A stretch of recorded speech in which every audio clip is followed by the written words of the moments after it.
Om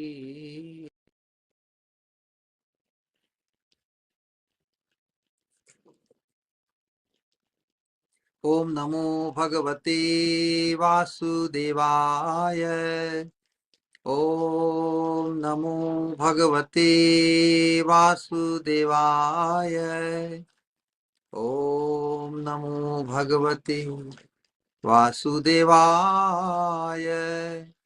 Narayanam Namaskritya Naram Chaiva Narottamam Devim Saraswatim Vyasam Tato Jayam Udirayet Nashta Prayeshu Abhadreshu Nityam Bhagavat Sevaya Bhagavati Uttama Shloke Bhakti Bhavati Naisthiki आजानुलंबित भुजौ कनकावदातौ संकीर्तनैकपितरौ कमलायताक्षौ विश्वम्भरौ द्विजवरौ युगधर्मपालौ वन्दे जगत्प्रियकरौ करुणावतारौ श्रीनिताय गौर सुंदर की जय। Welcome everyone to this transcendental program of studying Bhagavad Dharma, Param Dharma, for the ultimate duty of the humankind. As part of the culture of practicing Bhagavad Dharma, currently we are studying Sri Prema Bhakti Chandrika by Sri Narottam Das Thakur, in which wonderful directions and instructions regarding this Raganuga Bhakti, leading to the highest perfection of human potential in Sri Radha Dashyam. There is also the Manobhishta, the heart's desire of Mahaprabhu to bestow this boon of Sri Radha Dashyam, whereby to be able to experience the highest possible sweetness of Sri Krishna, Ananda, the very purpose of our existing. Life is itself for experiencing bliss. So the status in which one is able to experience the bliss to the highest level, that is Sri Radha Dashyam. Just to be very, very clear about our target and our situation here and our motivation to reach that status where to be able to experience the blissful experience to the highest possible capacity. So in the Guru Vandana, as we are continuing, so we discussed that the attaining to become blessed with the rati or the love at the lotus feet of the spiritual master, it causes that uttama gati, the ultimate achievement or the status as we are discussing. And in order to pursue, in order to appreciate the lotus feet of the spiritual master, is worshipable, is lovable, as God, or even greater than him in the sense that they are the one which are becoming available to us. That's why Lord Krishna in Bhagavatam describes Acharya Mam Vijaniyat. You should know Sri Guru to be me in truth. But most of the sadhaks, do they perceive the position or the status of the spiritual master as such as what Krishna is saying? But through progressive understanding, we raise our appraisal of the status of the spiritual master to that level, whereby we don't treat him any less than God. Bhaktisiddhanta Sri Thakur goes one step further. He says to treat or to honor the spiritual master on the same level as Krishna is diminishing his position. This is very profound statement. Diminishing his position, if we put him on the same level as God, because he's the manifest God. He's the one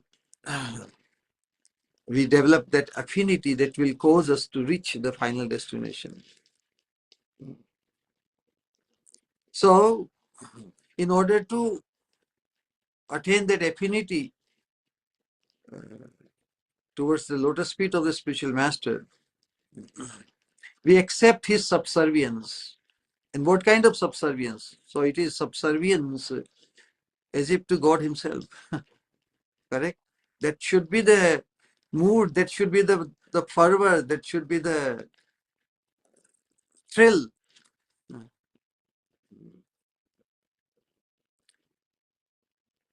As if we are becoming subservient to God himself in the form of Sri Guru. It's a divine experience, unlike in this material world. Like in the material world, in the name of progressiveness, what is it that endeavor to be able to copy someone or to be able to emulate someone, to be equal someone, you know,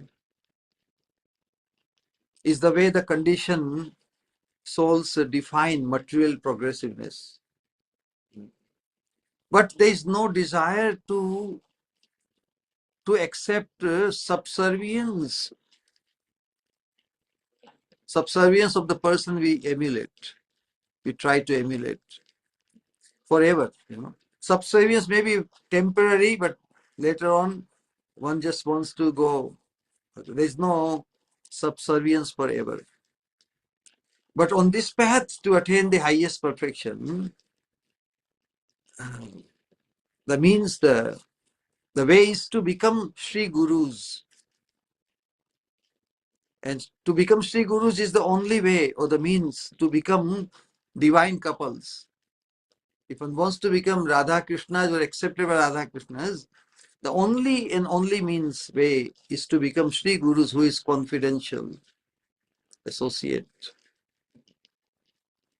Being confidential, eternal associate of the divine couple, he is treated, he is perceived, he is honored, and he is loved as non-different than him, than the divine couple. That's why Aise Uttamagati, or the same thing as Uttamagati. So the first thing, or taking shelter, unconditional, eternal subservience of the spiritual master is like the first step of a staircase. Have you seen the staircase? And attaining the supreme, the divine couple, is the final step.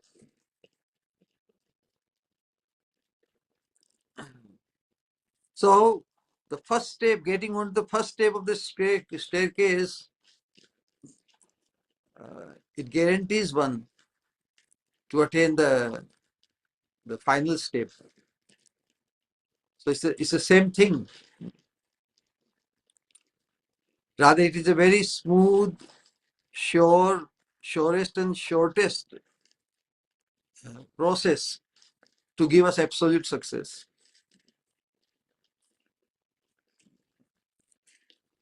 So the motivation or the ambition or the purpose of accepting very willingly the subservience of the spiritual master, Sri Guru, is not to, the motivation or ambition is not to become like him or to emulate him or even to excel him, but to become his. And by becoming his, what happens? By becoming his, one inevitably becomes like him, a pure devotee. So the only focus of a disciple should be to become his 100%. Karmana mansavacha, through his mind, through his words and actions.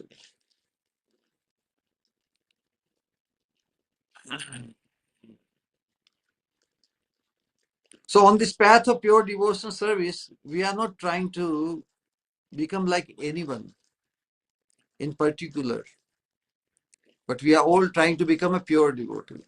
That should be the goal.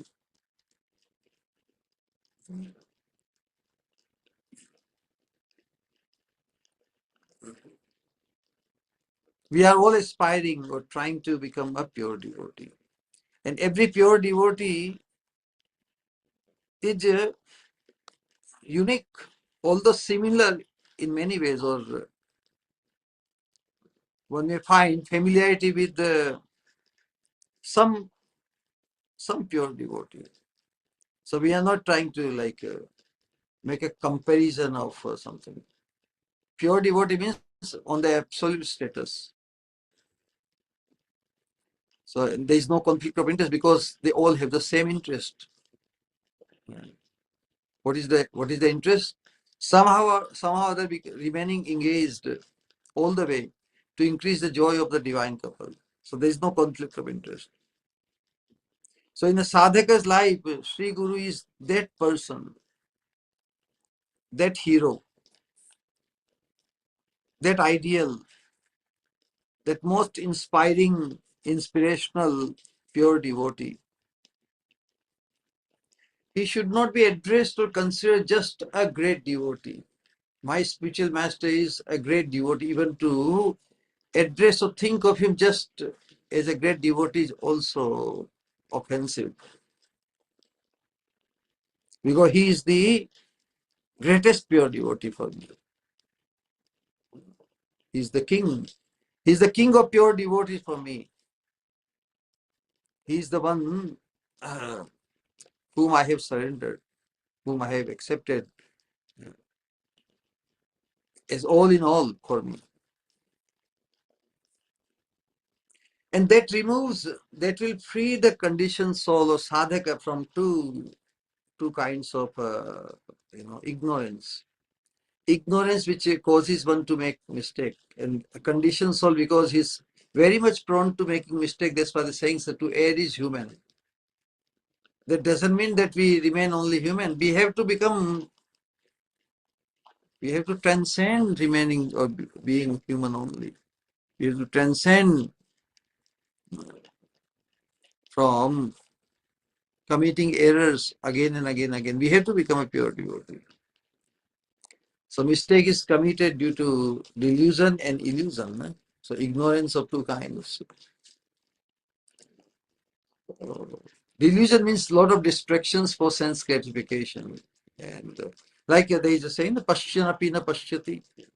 When a person is deluded, even when his eyes are open, all the things are passing in front of his eyes, but because his mind is distracted somewhere else, Pashyanapi, even apparently seeing, he is not seeing. Correct? So it's like sleeping. If in sleeping state, one can be waken up. Jeev jago, jeev jago. He can be awakened. But on the other hand, those who are in illusion, illusion means it's a conscious ignorance, as they say. Ignorance of reality due to false assumption. Due to false assumption of reality is called illusion. Causing presumptuous arrogance in a person, because asatera satya karimani. He insists to accept something which is not right as right. Asatera satya karimani.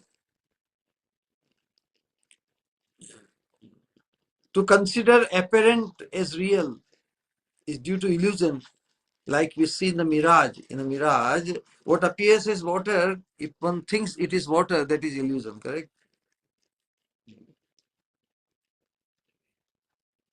Asate satya karimani, like the Mayavadi, yenera vindaksha vimukta maninas tvai asta bhavad avishuddha buddhaya.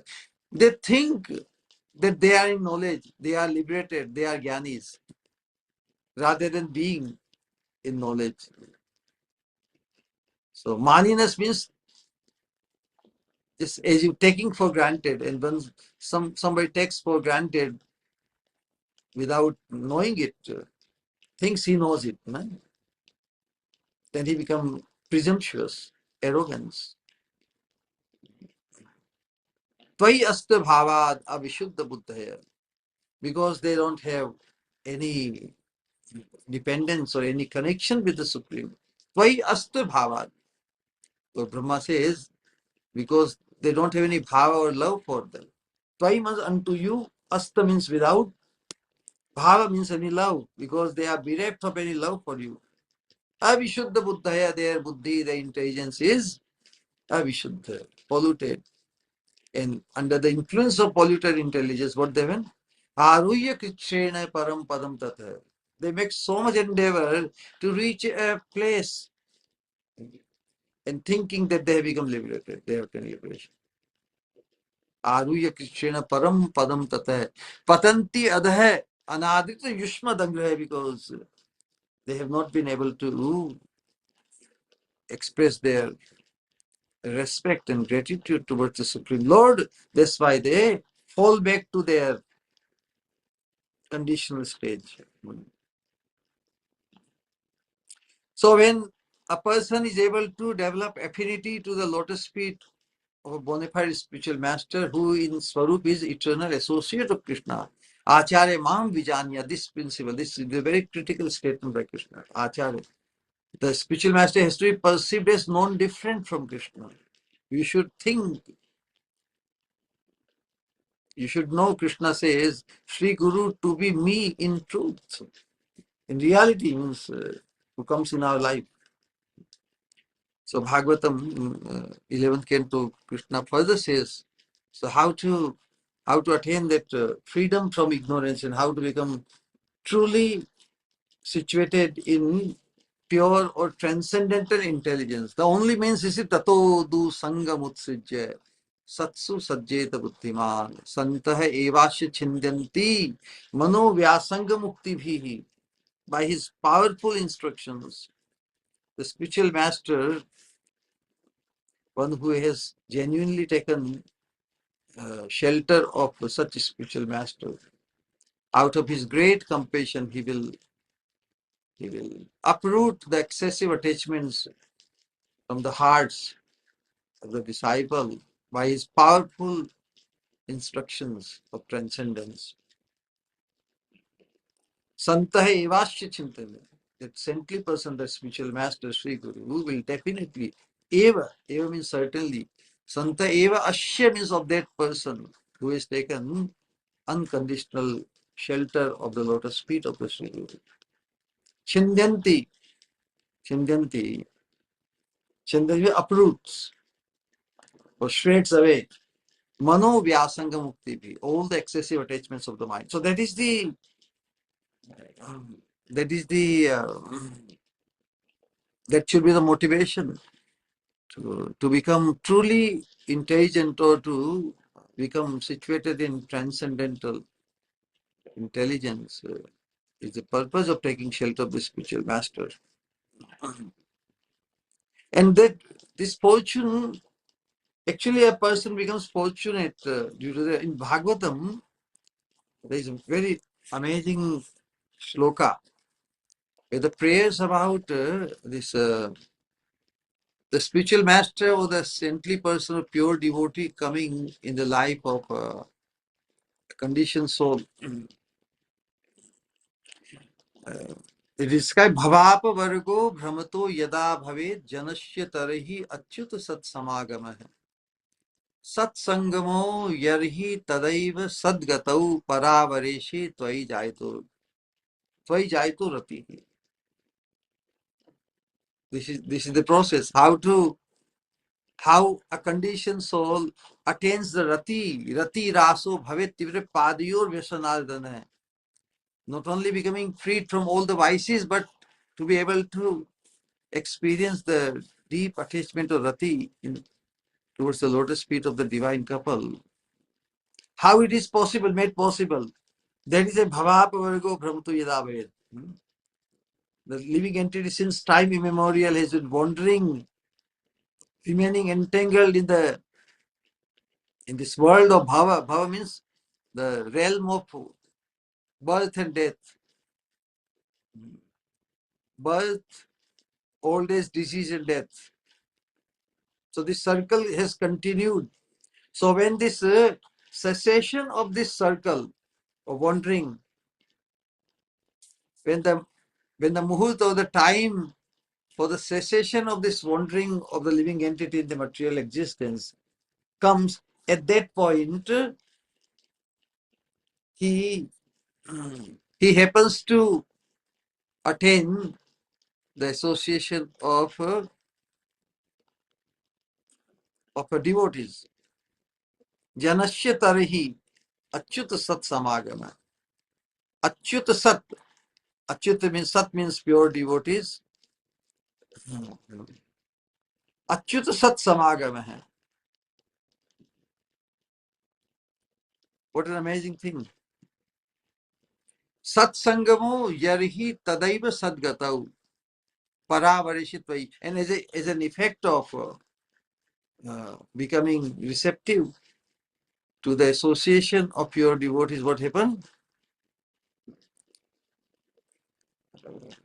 He develops the affinity for the lotus feet of the Supreme Personality of Godhead. Paravarishitva jayatote. Oh Lord, he develops affinity towards your lotus feet. So here, very interesting thing. When the time for the cessation of his material wandering in the material existence comes, then janasya tarihi achyuta satsamagam. Then he attains the association, or he becomes receptive to the association of pure devotees. What do you think? Is it the right thing to say? Is it possible for a conditioned soul to to to to bring to end his entanglement in the material world? What is the cause and the effect? The Sloka describes the first, when the time for the cessation of his entanglement in the material world comes, then he attains the association of the pure devotee. What comes first? The cessation of our material entanglement, or the attaining the association of pure devotees? We know that it is due to the association of pure devotees is the cause for causing to effect the cessation of our material entanglement. But why the effect is expressed as happening first and the cause is later? Because it is the influence, the effect of attaining the association or to becoming receptive to the association of pure devotee is so powerful that it gives the certainty that his entanglement from the material existence is going to be over. It is certainty. It is so sure that the effect is so sure that the effect is expressed first and the cause is expressed later. So what is the cause? It is the association of pure devotee. That is the cause of his cessation of his material entanglement. The Sloka is like a atishayokti.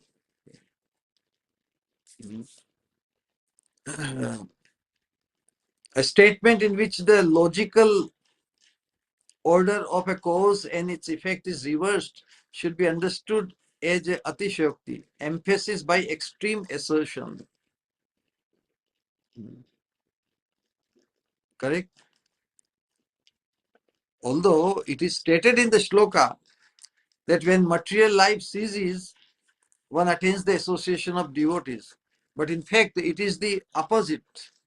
It is the association of the Lord's devotees that enables one to transcend material existence. Or rather, we can say that the merciful association of pure devotees, and the culmination of their association is Guru Padashraya, eventually. So the merciful association of the Lord's devotees makes possible our determination to become Krishna conscious. Isn't so? And therefore, as we study this Prema Bhakti Chandrika, and in the very beginning, the indispensability of taking shelter of the spiritual master is established here. Nagati kutopi.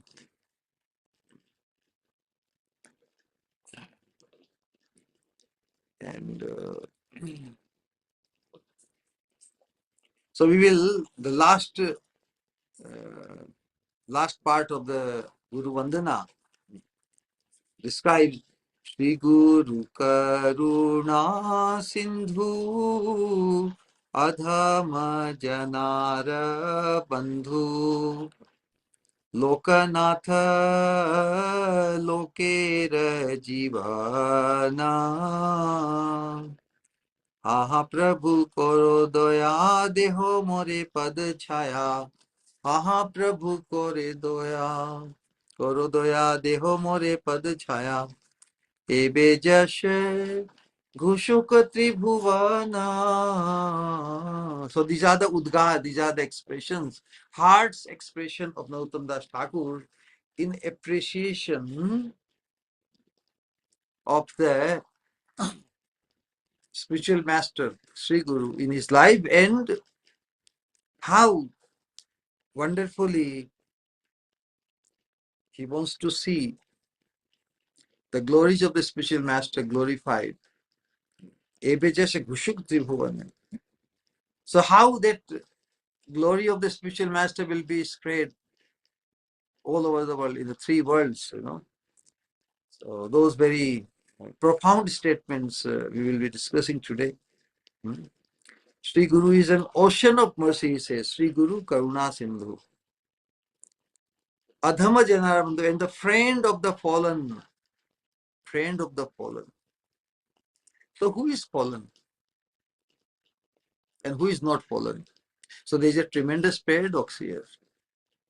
In order to accept, or in order to attain the friendship or bandhutva of Krishna, and Krishna accepts the bandhutva or friendship of one who is fallen. What does it mean? It means one who thinks of himself as fallen. So who thinks of himself as fallen? Actually, one who is not fallen. There is a psychology. If a person really thinks that he is fallen, that means he cannot fall any further. Isn't so? So there is only one direction for him, that is to come up. So he is not fallen. But one who does not think he is fallen, he is very fallible. See the paradox? So in order to attract Krishna's attention, to become our friend, or for that sake, to impress Sri Guru to become our friend, one has to feel very much genuine need of him. And genuinely need means to be very humble, to feel very insignificant and fallen. So that is the connotation. The Sri Guru is an ocean of mercy and the friend of the fallen. Lokanath Goswami is the name of Sri Guru of Narottam Das Thakur. Lokanath Goswami is, and he's saying that Lokanath Goswami is the Adhama Janara Bandhu.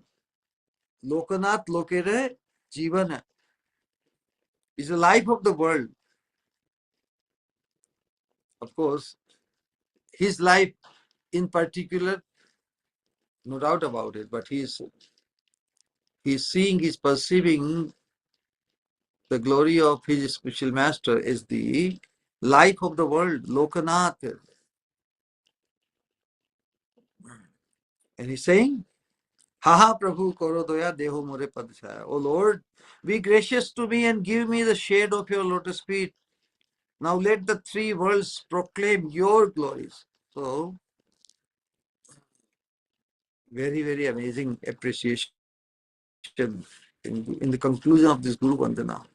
So, by glorifying Sri Gurudev, Nautam Das Thakur perceives some of the attributes of Sri Guru. Attributes means great transcendental qualities and his potencies. So here, because begging the mercy of the Sri Guru, na?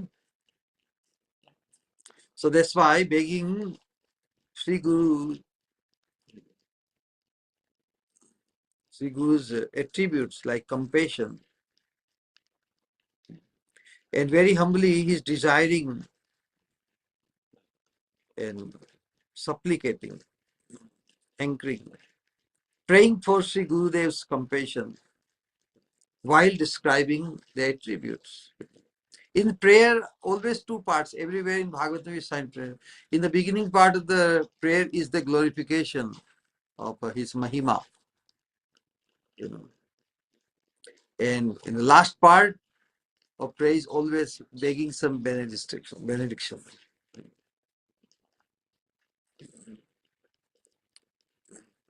Deho more padachaya. Please provide me shelter at your lotus feet. That is the ultimate begging. Na? And before that, it's all glorification. Yeah. So if we glorify someone and if we don't seek his shelter and subservience to him, that means if we beg anything after glorifying him, which distances us from him. This is how the most people in the material world, in the name of spirituality or religious life, they glorify the Lord, all praise, a lot of glorification of the Lord. And in the begging, they distance themselves. They distance the Lord from them. Whereas Nautam Das Thakur is begging, what is saying? Deho more padachaya, accept me in the shelter of your lotus feet. Can you see the difference? In the prayer, subject matter, glorifying is fine, but glorifying the Lord to what end? To attain his association, attain the shelter at his lotus feet, or by begging something else and distancing ourselves from him. So we would never make that kind of mistake, because we are on the path of pure devotional service. Sri Gurudev is a boundless ocean of compassion. Sri Guru Karuna Sindhu. We have said that the personification of Lord's deep compassion, Krishna Kripa Sri Murti, is the embodiment of the flow of mercy. Mercy is a liquid form. Na? Mercy is flowing. Na? Mercy is never stagnant. It's flowing towards all the living entities.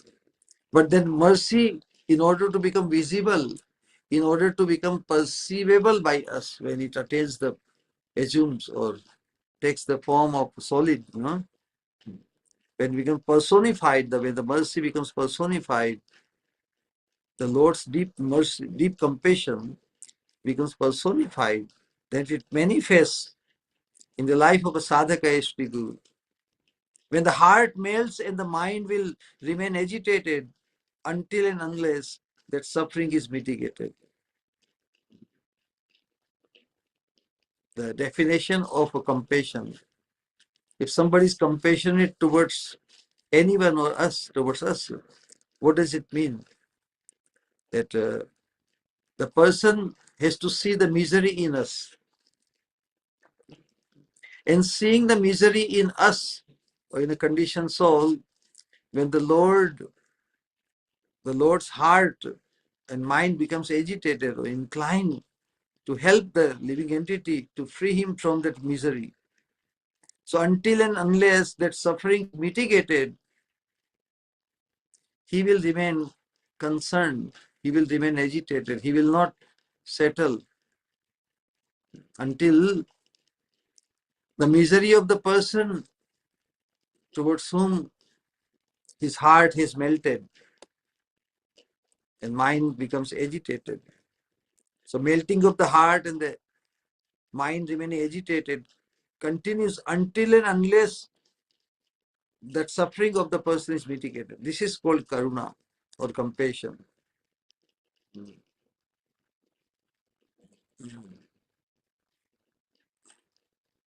So we are trying to appreciate the nature of compassion of Sri Guru.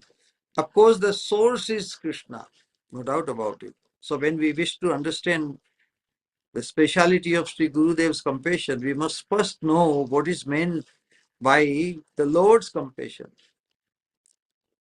Because it is the Lord's compassion only when it becomes embodied or incarnates. Since Sri Guru is the incarnation of the Lord's compassion or the embodiment or the manifestation of the Lord's compassion.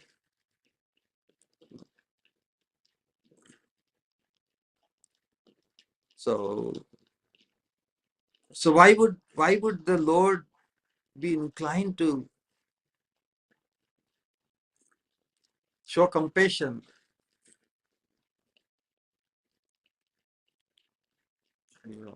What is the nature of the Lord's compassion? It's not some material compassion of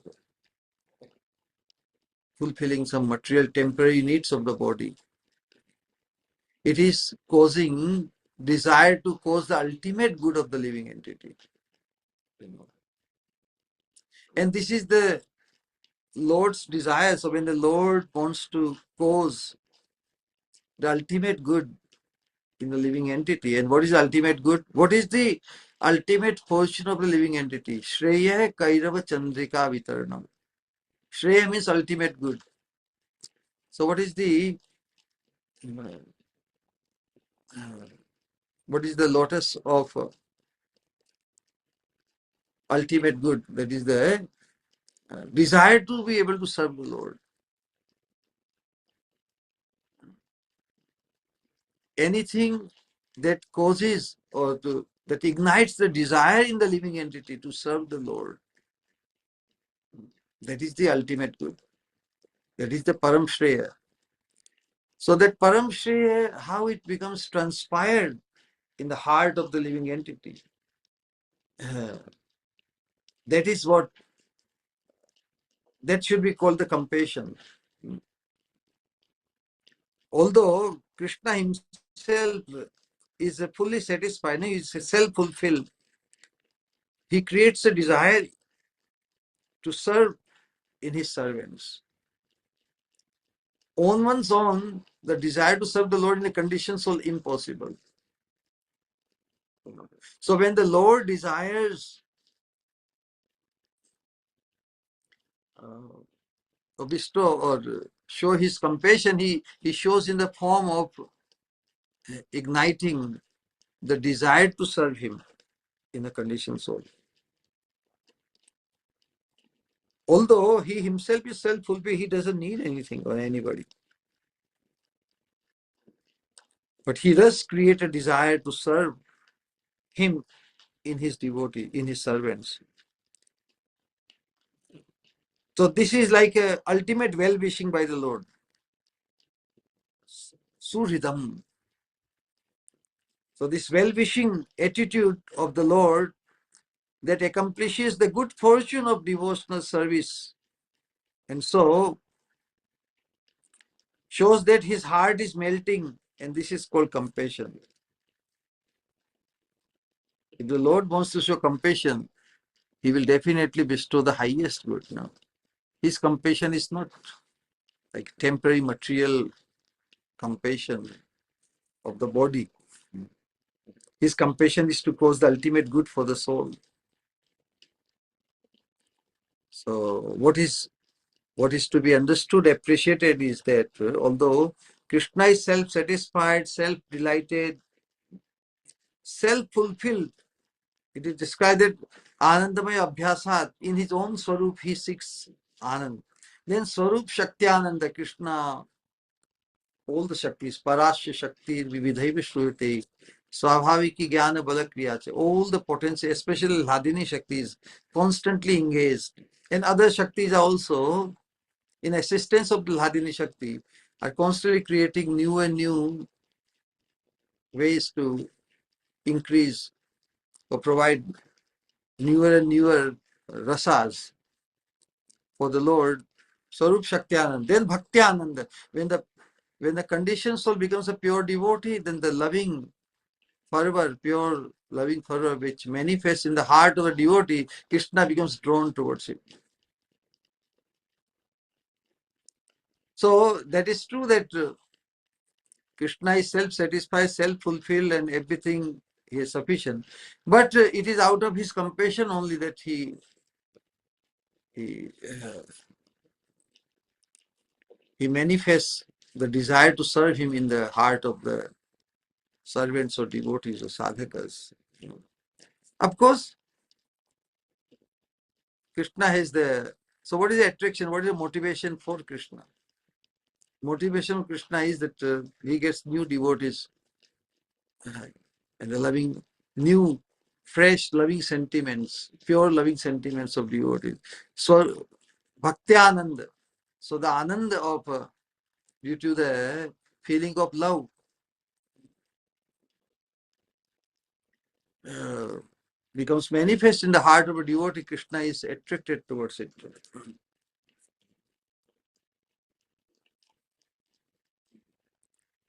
Anyway, Krishna's nature, his compassion, that he can never remain indifferent towards his devotees who are surrendered to his lotus feet. So this is the nature. And how a conditioned soul gets the access to the lotus feet of the Supreme Lord. The process we are discussing here.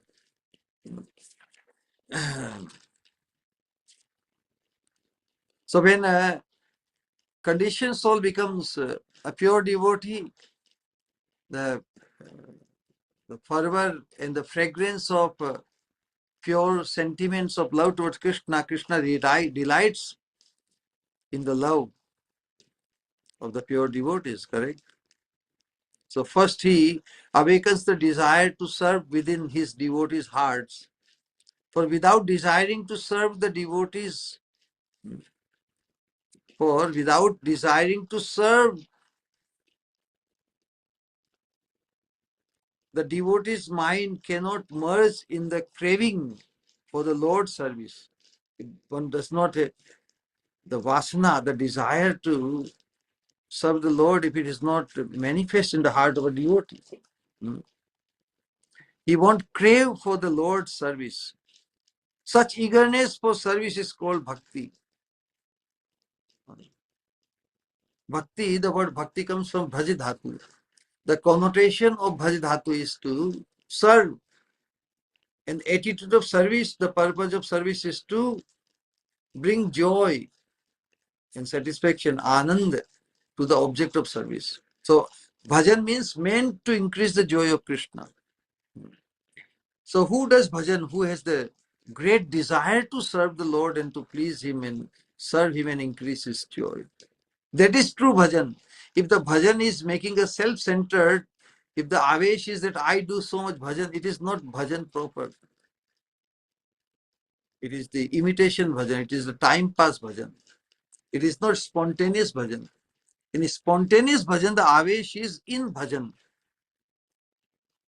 One becomes so engrossed in the thought of serving and pleasing the Supreme Lord.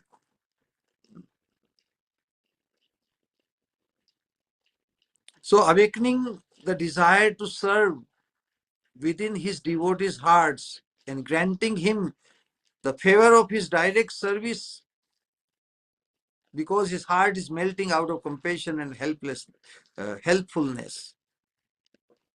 This is called the Lord's compassion. Now that Lord's compassion, how it connects to the conditioned soul, that's where Sri Guru comes in the picture. So Sri Gurudev is the tangible embodiment of the compassion of the Lord, who is engaged in awakening the desire to serve within the devotee's heart and gradually giving them devotional service. Hmm.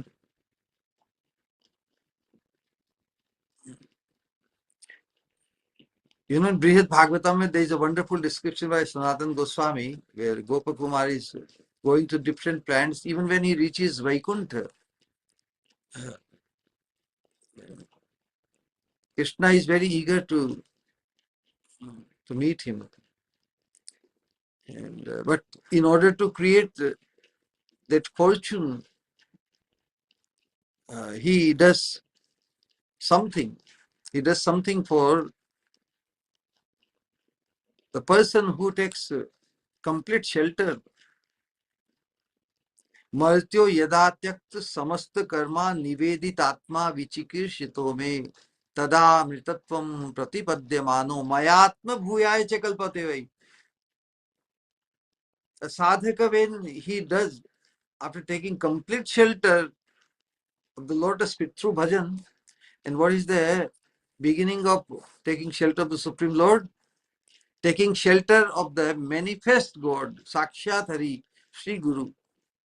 So, Martyo Yada Tyakta Samasta Karma, giving up all other aspirations hankering to it, to achieve anything in this material world. Martyo Yada Tyakta Samasta Karma, all endeavors to achieve any other. Nivedit Atma Vichikishito, when he takes, he self surrenders, he completely surrenders to the lotus feet of the spiritual master. Vichikishito me. Then Krishna says that then something some desire, some inkling in the heart of Krishna to do something special. That what he does? Vichikishito tada amritatvam pratipadyamano. Amritatvam pratipadyamano. Mayatma bhuyaya cha kalpate vai. Then Krishna causes in the heart of a devotee to experience transcendence, amritatvam. And mayatma bhuyatma, and Krishna makes it possible for him to attain his association and to relish the sweetness of the opulence along with him. So Sri Gurudev is the tangible embodiment of the compassion of the Lord, who is engaged in awakening the desire to serve within the devotee's heart and gradually giving them devotional service. So in Brihad Bhagavatamritam, Krishna, when Gopkumar reaches Vaikuntha, the Lord addresses him. Oh my child, I was agitated seeing you so indifferent towards me and becoming overwhelmed by compassion for you. I transgress the beginningless religious principle. The Krishna goes out of his way. But when he goes out of his way, that principle will be established today. I transgress the beginningless religious principles because Krishna has set a system. Only one who follows that system, then Krishna becomes inclined to go out of his way to show the mercy. But if a conditioned soul, something is expected on the part of the conditioned soul, and that is Guru Padashra.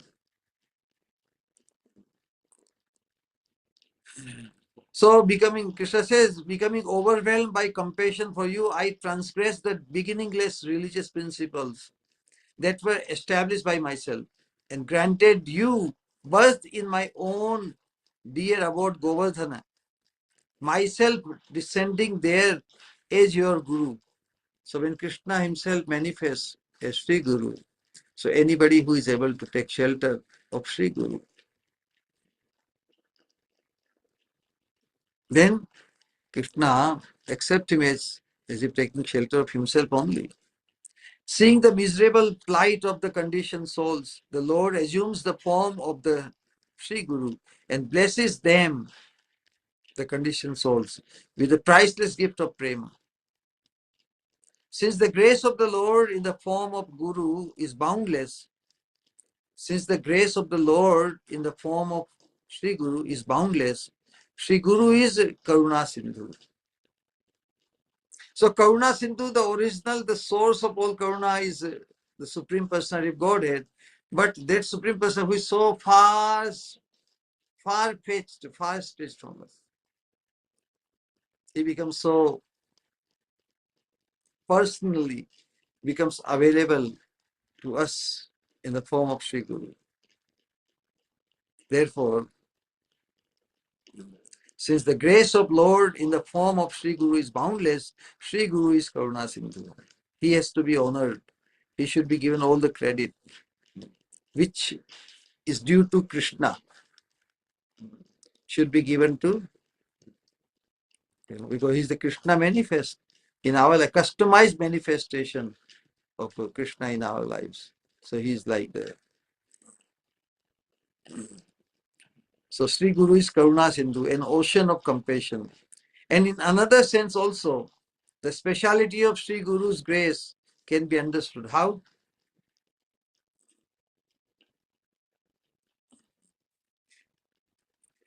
When Sri Hari is angry, it is described if Krishna becomes angry, Krishna becomes displeased.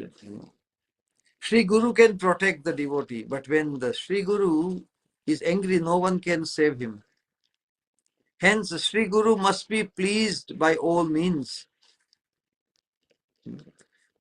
Harau ruste gurus trata. Gurau ruste na kasyane tasmat sarva prayatnena gurum eva prasadayet.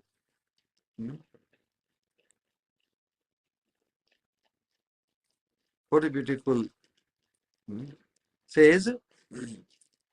Harau ruste gurus. That's what we read. Krishna is displeased. Sri Guru can protect, but if the Sri Guru is displeased, nobody can protect. In the prayers of Devabhuti, in Padma Purana, she expresses this mood, her reality, her greater affinity for Sri Guru than to Sri Hari.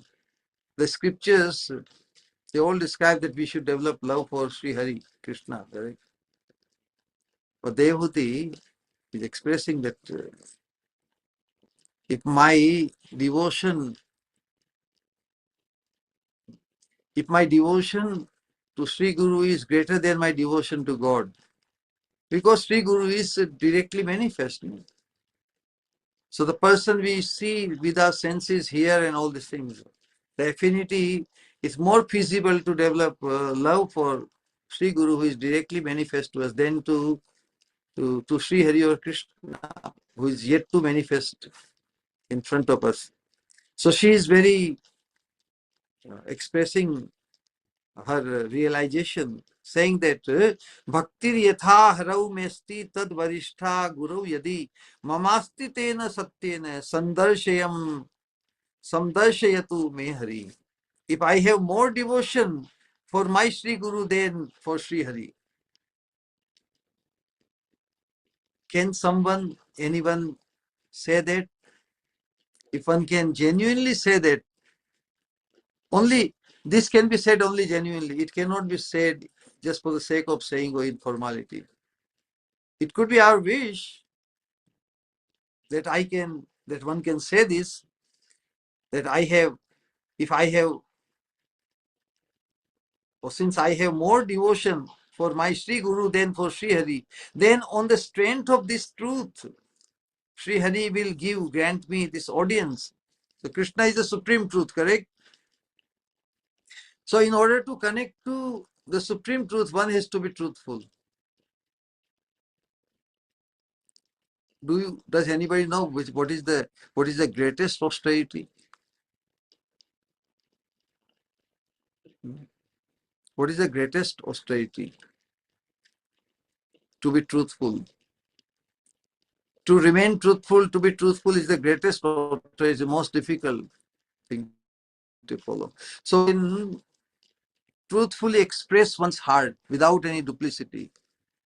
And one can express without duplicity his or her heart to Sri Guru. It is like expressing, revealing to God Himself. Because that is the experience we want to have. In the temple or in the deity form, when we reveal our heart, sometimes we do get the inspiration, only inspiration in the form of some reciprocation. But when we express, we wish that we can express our heart to God in person. So Sri Guru is the God in person who comes in our life. We can express our heart in truth. And Devhuti says, if this is truth that I have more love for Sri Guru than to Sri Hari, on the strength of this fact or truth, may Sri Hari, the supreme truth, manifest before him. So in order to connect the supreme truth, we have to be at least fully truthful, free from duplicity. Then on the strength of that truth, Sri Hari will grant me his audience. Just as the words Tad Varishtha show that the glories of devotion to Sri Guru are greater than devotion to the Lord. Wow. Because in order to offer directly our devotion to Krishna, he has to manifest. No? So that will be possible only when we are transferred from here to that realm. But in order to qualify to be able to be transferred there, we have to perfect our devotion to Sri Guru. That's why the glories of devotion to Sri Guru are greater than devotion to God. It's like in apprenticeship. Our successfully doing the apprenticeship becomes a guarantee for our final posting. In the same way, if we are able to glorify the spiritual master by serving him and by pleasing him, then our attaining the supreme becomes guaranteed. So we have to take care of the guarantee part of our devotional service, and that is to be able to please the spiritual master fully. Similarly, it is indicated that the grace of Sri Guru Swarupa, the grace of Sri Guru Swarupa means Sri Guru, is greater than the grace of Bhagavat Swarupa. So Sri Guru Swarupa means God's Guru form. Sri Guru Rupa God. And Bhagavat Swarupa means Swayam Rupa. So Sakshat Hari means the Guru Swarupa God. God in the form of Sri Guru. That is Sakshat Hari. Manifest, become visible to all of us. Ultimately leading us to Bhagavat Swarup, or God in Swayam Rupa, Krishna, Radha, Shyam Sundar.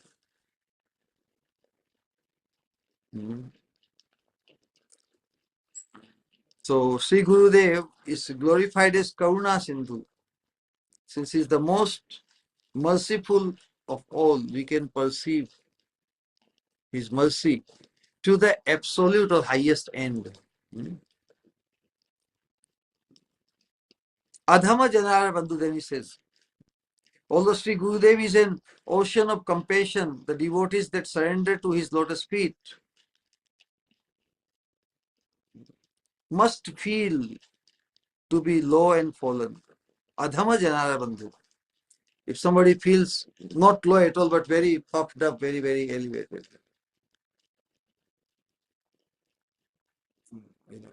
If one feels in front of the Lord or in front of Sri Guru, one has to feel very, very much in need, correct?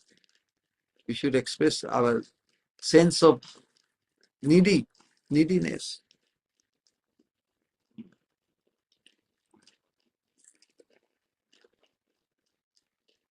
Although he is an ocean of compassion, but those who surrender to him, surrender to his lotus feet, must feel to be low and fallen, since he is the friend of the fallen. He who feels himself adhama or fallen is the natural receptacles. So, he who feels himself adhama or fallen is the natural receptacle or recipient of sadhu guru's compassion. But one who is showing his loftiness or puffed up nature, do you think he is really caring for compassion or kripa? So without feeling genuinely low and fallen, how can one become the recipient of sadhu guru's compassion, Sri Guru's compassion? On the grace of the saints.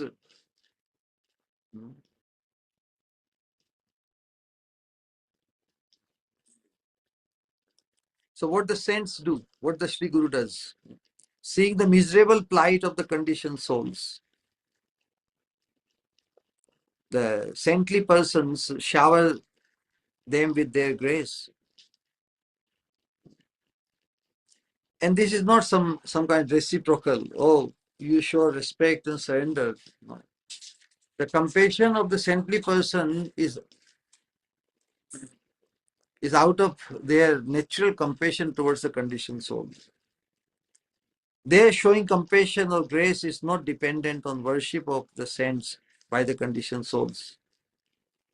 Like we see in case of Narad Muni, wherever he sees the plightful or very precarious and disgusting condition of the living entities, he somehow poses the utmost fortune for the living entities.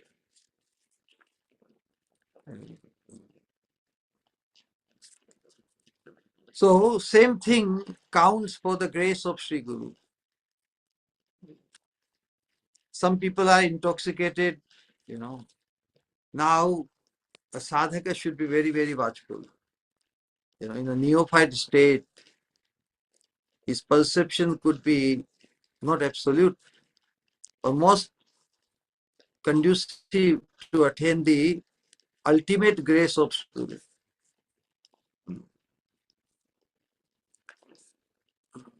Certain things a conditioned soul or sadhaka wants to take pride in, and thinking that because I have done so much, because I'm so qualified, I've given so much donation, so I have, and Sri Guru is very pleased with me showing his you know, affinity and appreciation, so I have received Guru grace. I have received the grace of Guru. So some people are intoxicated by pride over their wealth, connections, you know, their acquaintances, great connection in some, you know, with affluent or very prominent people. And people take great pride over their wealth, their connections and family lineage. And of course, because of some previous sanskara or by the by the by the association of devotees, like in our society, so many temples and gatherings are there, so that common masses come in touch with the saintly people. No? As a result, a conditioned soul comes in the fold of devotees, and he shows his liberal nature to assist and serve the devotees.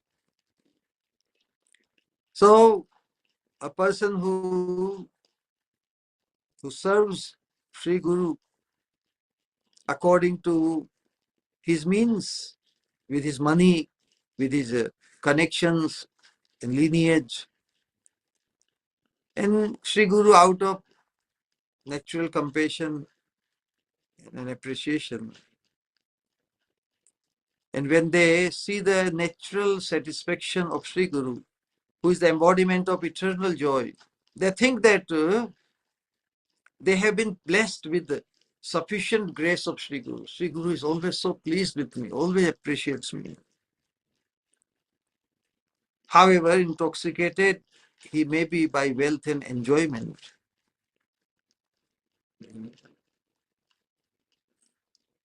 So a person who apparently, and really also, but seeing the appreciation of Sri Guru, he thinks he has received Sri Guru's grace. So now, whatever way he can behave, however intoxicated he may be by his wealth and enjoyment, Sri Guru's grace will one day bring him to the Lord's lotus feet. Since he has, achieved the satisfaction and he has experienced the grace of Sri Guru upon him, so by the influence, by the power of Sri Guru's grace, he will definitely attain, one day he will be brought to the Lord's lotus feet.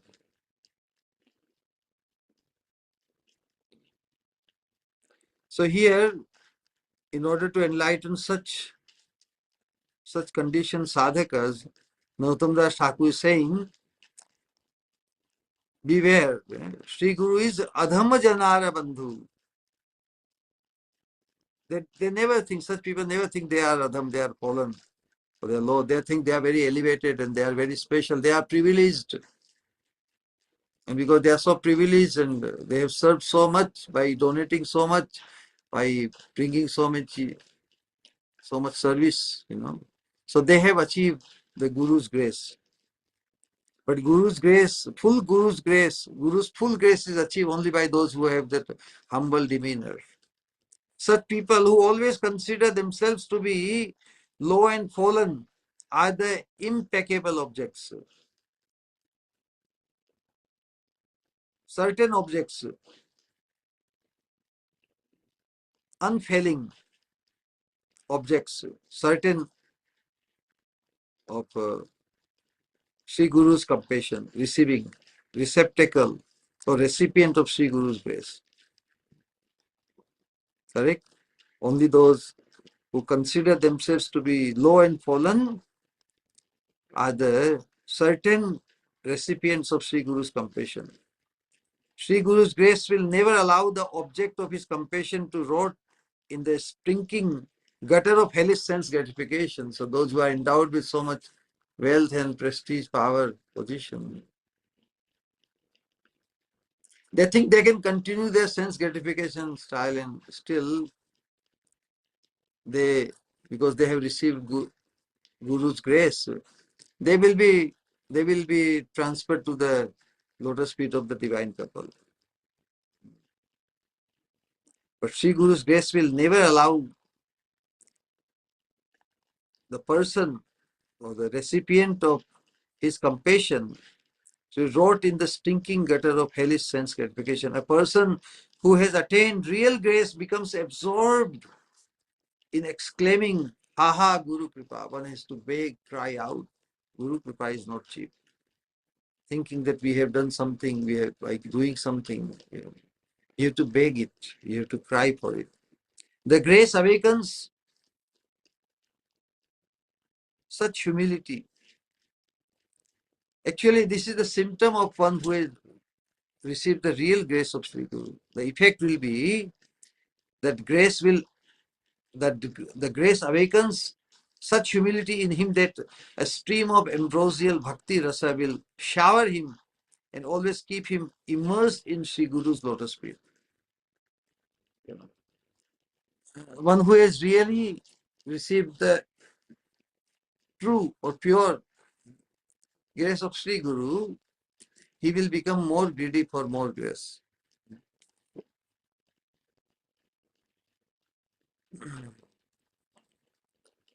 He will shower and always keep him immersed in Sri Guru's lotus feet. So that's why the full surrender, until a sadhaka reaches the point of full surrender, surrender means taking shelter, absolute, complete, unconditional shelter of the lotus feet of the Lord. That is full surrender. So as long as one is inclined to his sense gratification in the material world, thinking that he has also received Sri Guru's grace. So that's why Gautam Das Thakur says, Adhama Janara Bandhu. One has to, in order to take complete unconditional shelter, one has to feel like very fallen and low. Then he said, Lokanath Lokera Jivana. Nautam Das Thakur's initiating Sri Guru's name is Sripad Lokanath Goswami, Sriman Mahaprabhu's dear associate. By mentioning Sri Guru's name, he's showing special. Of course, Sri Guru is definitely the most special person in our life. So by taking the name of a Sri Guru, he's showing very special regards. He declares his gratitude to Sri Guru's lotus feet. Means whose grace you have received. So he has to express, by the grace of my spiritual master, his divine grace, Bhaktisvarupa Damodar Swami Maharaj. Similarly, here Nautam Das Thakur is expressing, declaring his gratitude to his Sri Guru's lotus feet by taking his name.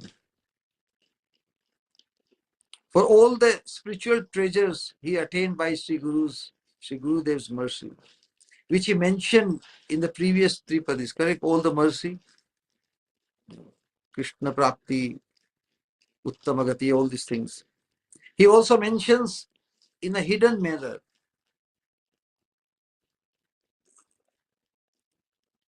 that what he has attained by the grace of Sri Guru cannot be repaid, cannot be repaid. How much he values Sri Guru's grace is the attainment of the Supreme Lord, Uttamagati is the choicest maid servant to Srimati Radharani. That fortune that is effected by the grace of Sri Guru. So the fortune is so great that it cannot be, no matter what one does for eternity, it cannot be repaid. So that is a hidden manner, that what he has attained by the grace of Sri Guru cannot be repaid. Although he is the servant of the Guru birth after birth, executing his order and serving him with body and mind. So for eternity, even if he serves Sri Guru birth after birth, still the fortune which is bestowed upon him, the favor which he has received, he cannot repay. So he's in eternal indebtedness to Sri Guru. That Lokanath Prabhu is Lokera Jivana, which means that he has shown the paramount example of the path of bhajan and thus engaged the people of the world on that path of bhajan. The blessed author, Nautam Das Thakur, declares this because being on the path of devotion, being in the path of devotion to Sri Guru is life, and not being on it is death.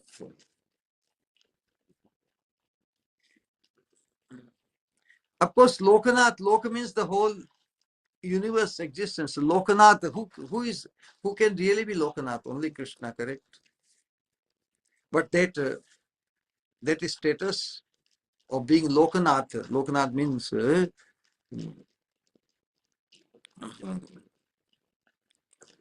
Lokanath Lokera Jivana, which means that he has shown the paramount example of the path of bhajan and thus engaged the people of the world on that path of bhajan.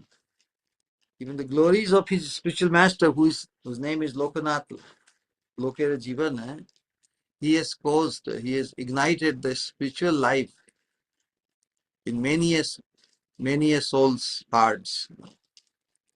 But literally, if you want to take Lokanath Lokera Jivana, Krishna alone is Lokanath Lokera Jivana.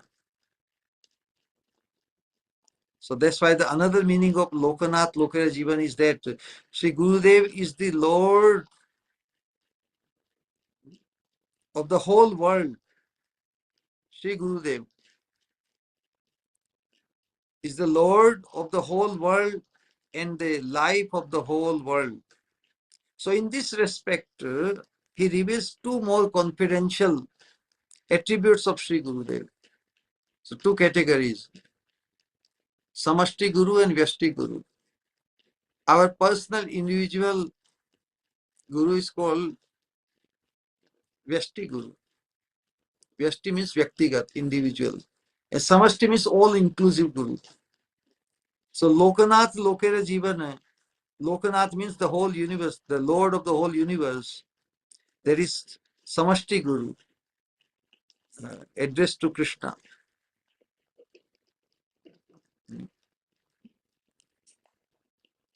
So when the Sri Guru is addressed as a Lokanath Lokera Jivana, this is said in regard to Samashti Guru.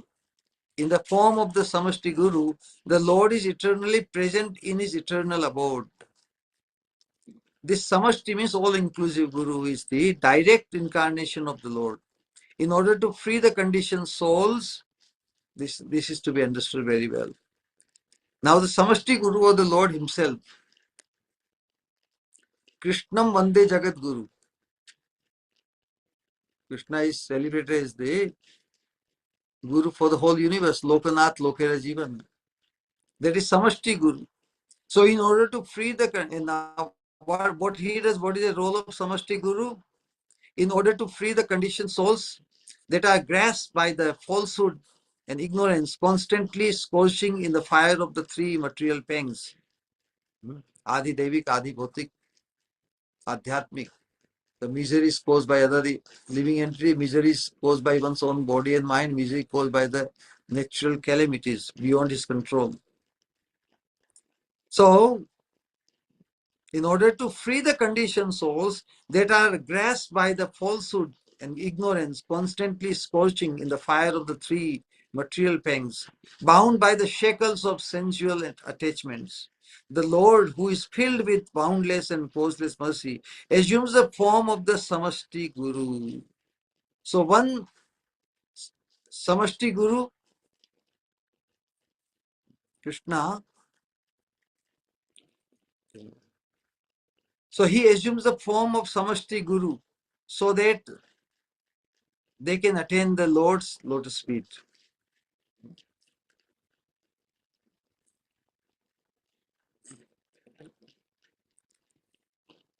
So actually, Samashti Guru, who is Krishna, he assumes the form of a Vyashti Guru or individual gurus so that they, means the living entities, can attain the Lord's lotus feet. From this most merciful Samashti Guru, the Guru Shakti appears in the great souls in this world who are devotees absorbed in bhajana, entering into each one of them individually as the Vyashti Guru. So all the saintly person or sadhus who became the, in whom this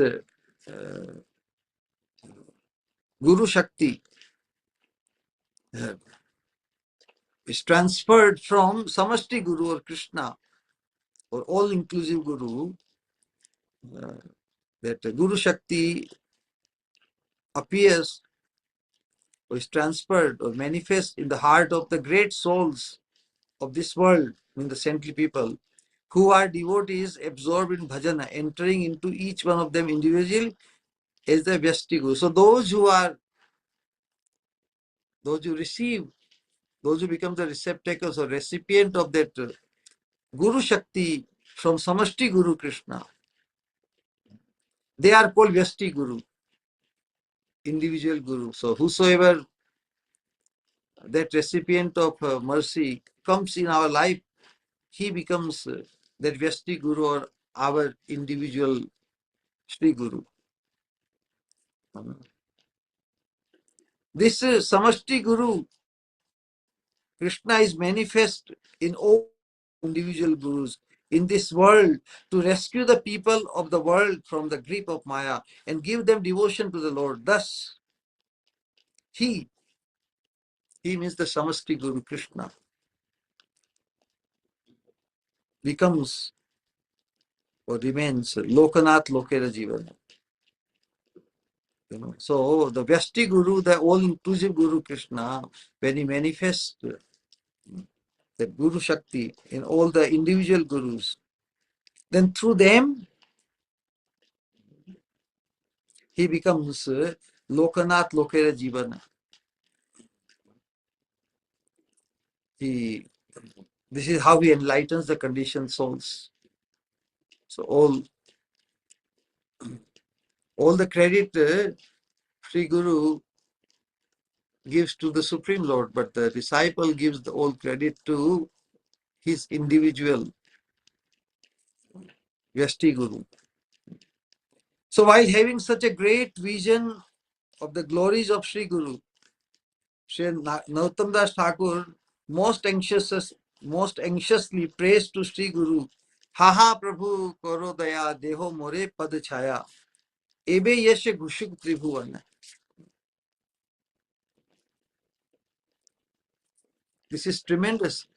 Only out of humility, feeling tremendous sense of humility, one can cry loud like that. So with paramount humility, Sri Narottam Das Thakur considers himself a conditioned soul and thinks, just see the unlimited compassion of the Lord in the form of my Sri Guru. But alas, there is no limit to the misfortune of a Maya-bound soul like me. Will he therefore shower me with his mercy? Thinking like this, he utters the words, "Ha ha," in desperation. That indicates his anxiety. While at the same time, he thinks Sri Guru is most capable in saving the fallen souls. That is his, and that is very easy for him. That is his mere play. It's not difficult for him. Sri Guru is all capable. Sri Guru is most capable in saving the fallen souls, in bestowing the ultimate fortune to the living entities. That should be the faith, that should be the trust or Shraddha. That what Mahaprabhu has come to give us, Sri Guru is fully capable. Sri Radha Pad Sevana Amritam Aho Tad Datum Isho Bhavan. Sri Radha Pad Sevanam. The fortune of serving the lotus feet of Srimati Radharani. Sri Radha Pad Sevanamritam. The fortune of the nectar of serving the lotus feet of Srimati Radharani. Sri Radha Pad Sevanamritam Aho. Tad Datum, that fortune. Datum means to give. Tad Datum Isho. Isho means you are very capable. Like Ishvara. You are fully capable to grant that the nectar of that highest fortune of the service of the lotus feet of Srimati Radha. Tad Dhatu Isho Bhavan, you are full capable. So that kind of mercy. So when we find out that what we hanker after, we can receive from someone, we will beg and cry out to him only if we have absolute conviction that he can give us. So in the same way, we should beg from the mercy, beg the mercy of Sri Guru, because we see him as most capable in saving the fallen soul like us, and also bestowing the ultimate fortune which Mahaprabhu has come to give, or Mahaprabhu has exposed to all of us. That is his mere play. For him, he's fully capable. Therefore, although I am wholly unqualified, by his competence, everything is possible. Although I am fully unqualified, but my Sri Guru is very competent. Due to his competence, everything is possible. Hence, he uses the word Prabhu, the Almighty One. Ha Prabhu, please give me shelter in the shade of your feet. He prays for shelter in the cool shade of the wish-yielding tree of Sri Guru's lotus feet, so that he will no longer be scorched by the threefold material misery. So great humility awakens within him as he says, Ha Prabhu koro doya, deho more pad chaya, ebe yashe ghushukti bhuvan. And now, because he's established his position as very fallen. Ha Prabhu koro doya, deho more pad chaya. who will hanker, who will express in desperation for that mercy, one who only feels very low and fallen.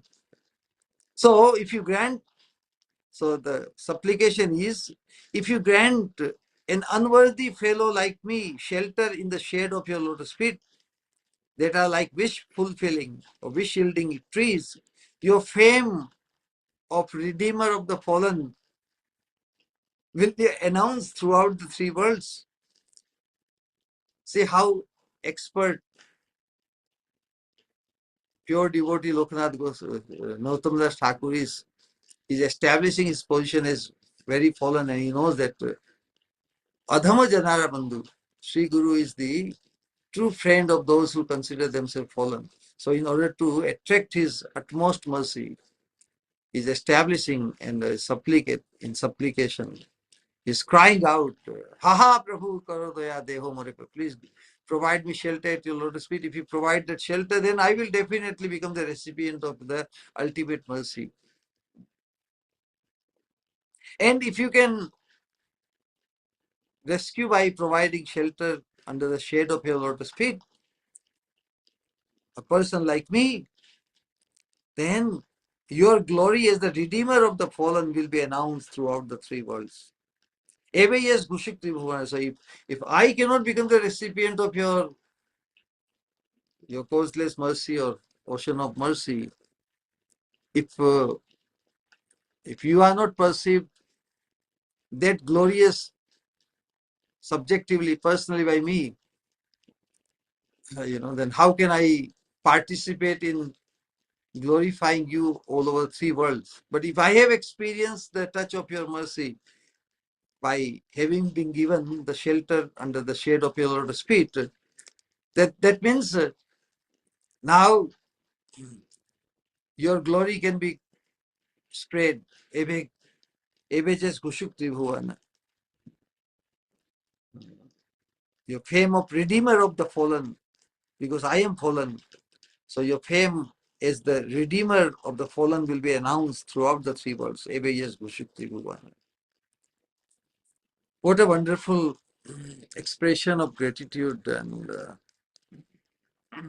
of the spiritual Sri Guru. And these acharyas are teaching us that our vision should be of that sort. Sanatan Goswami and also Rupa Goswami quotes Sanatan Goswami in his Bhakti Rasamrita Sindhu, similar sentiments, where he says, "मैं प्रेमा श्रवणादि भक्तिरपि माम योगोऽथवा वैष्णवो ज्ञानं वा शुभ कर्म वा कियदहो सज्जातिरप्यस्ति वा हीनार्थाधिक साधके त्वयि तथापि अच्छेद्य मूला सती हे गोपी जन वल्लभ व्यथयते हा हा मदाशैव." Same sentiment, same expression. Ha ha Prabhu koro daya deho more patya. Ha ha madashaiva ma. This is also my heart's innermost aspiration, that you will definitely bestow your grace upon me, because you are hinarthadika sadhake. You bestow special or certain mercy upon those who consider themselves fallen. Hinarthadika sadhake tvai tathapi achedya mula. Although my heart is very, my heart is stuck with the unwanted desires, deep-rooted unwanted desires. And that's why in my fallen condition, I imploring upon your mercy, since you bestow special mercy on the fallen soul, and I have established myself as a very fallen person, so you will definitely bestow your mercy upon me. But as Bhaktivinoda Thakur says, yes, but when that day will be mine, I will experience that mercy. So the hopefulness is there. This is the Asha Baddhata. He is very certain that the Lord will bestow his mercy upon him, because he has established himself as very fallen. But still he has to wait And that waiting period is very, very madashaiva mam. That asha, that undying hope that you will bestow your mercy is making me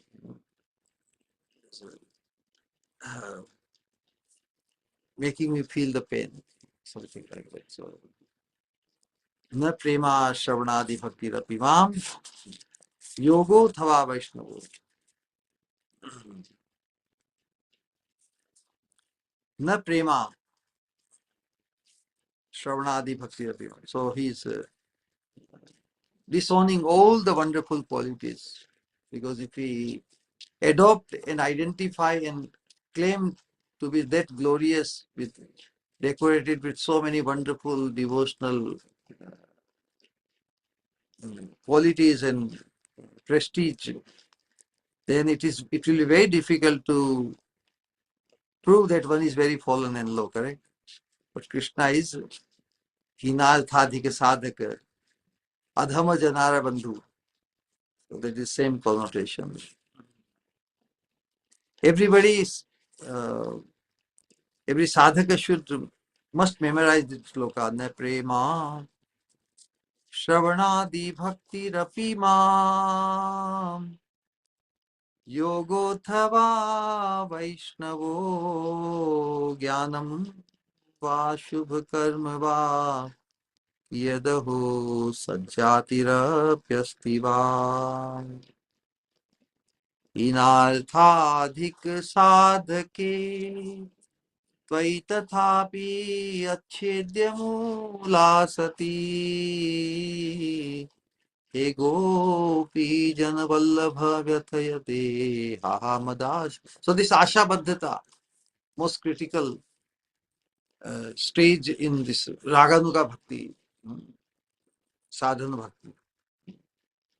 Disowning or disclaiming all the prestigious titles which are very due to Rupa Goswami and Sanatana Goswami.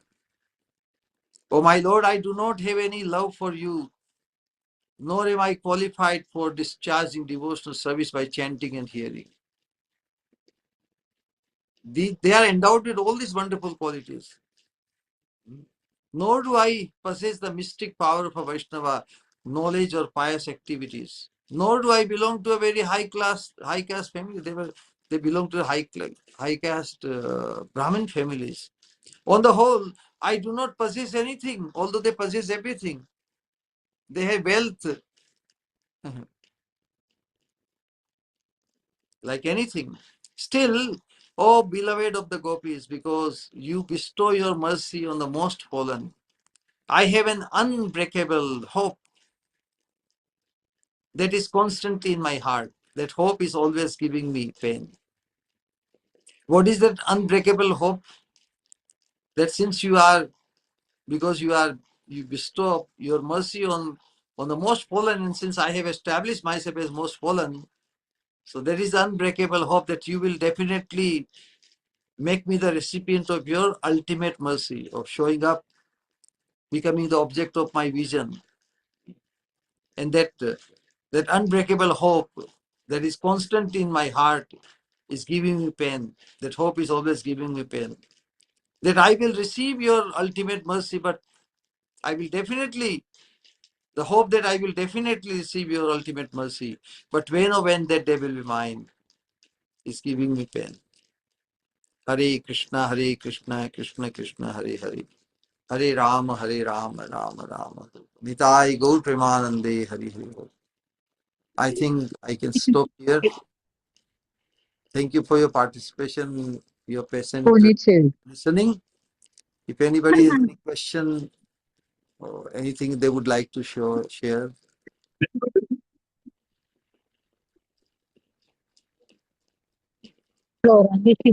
Where is this sloka? Do you have the Bhakti Rasamrita Sindhu or Srila Prabhupada selected verses? If you have, this is quoted in Bhakti Rasamrita Sindhu 1.3.35. You can find also in maybe in Chaitanya Charitamrita. Quoted in Chaitanya Charitamrita Madhya Leela 23.29. Okay?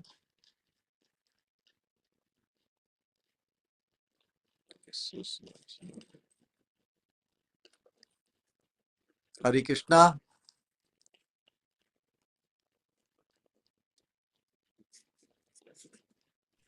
Hare Krishna, Shri Guru.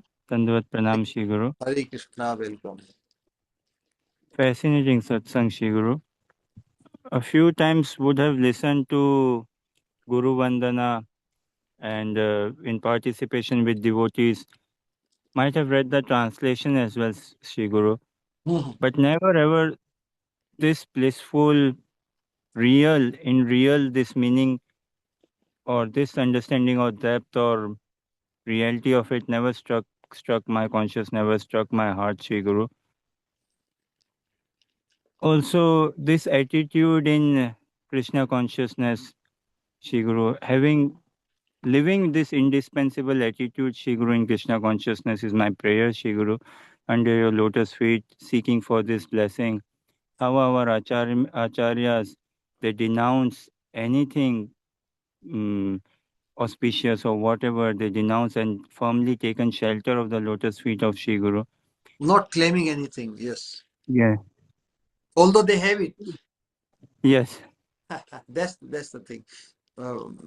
Since most of us don't have anything, so it's easy to feel humble and fallen.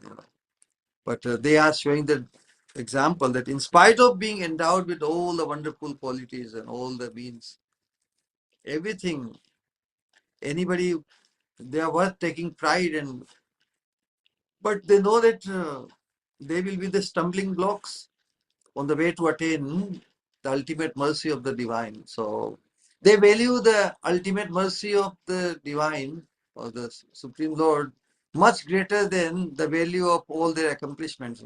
Although for a for a materialist, for a for the regular even sadhaka in a neophyte stage, those things can be very attractive, very tempting to be glorified or to attach with the possession of those, But the great stalwart devotees, they they appreciate the Lord's nature as the Adhama Janara Bandhu or Hinarthadhika Sadhaka.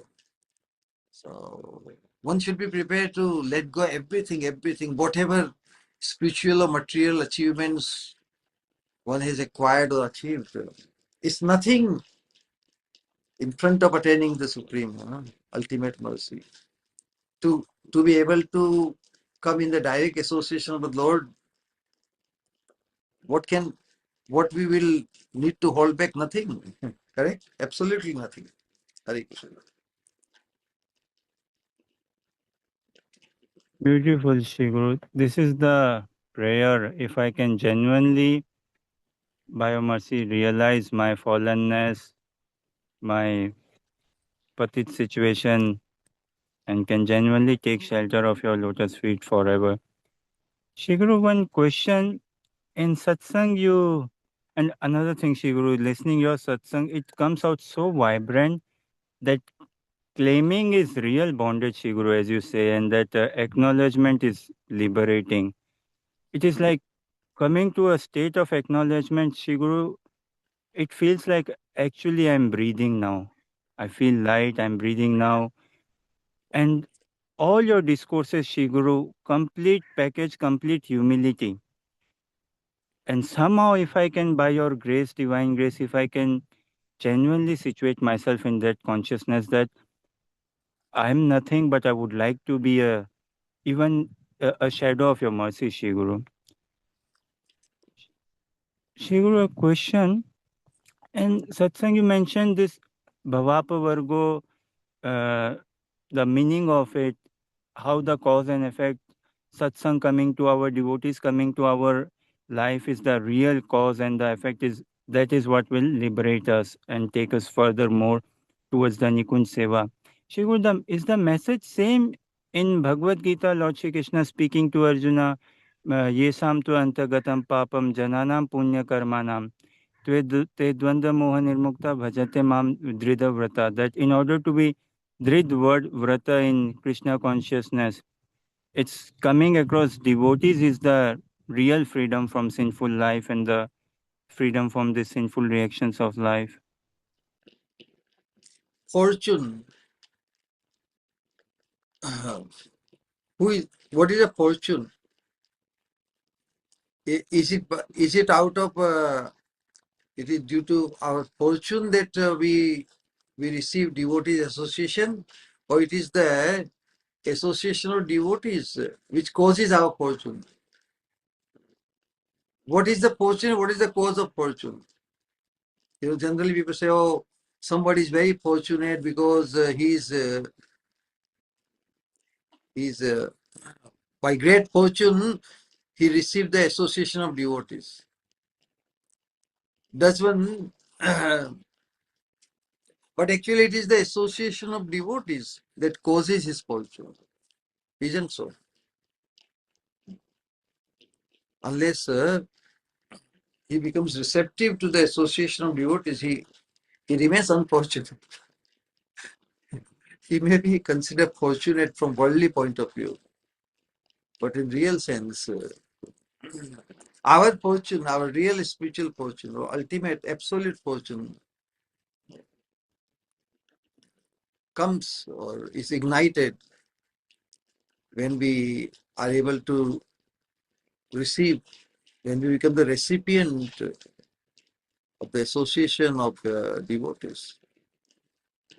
That's why bhavapa vargo brahmato. We remain unfortunate only until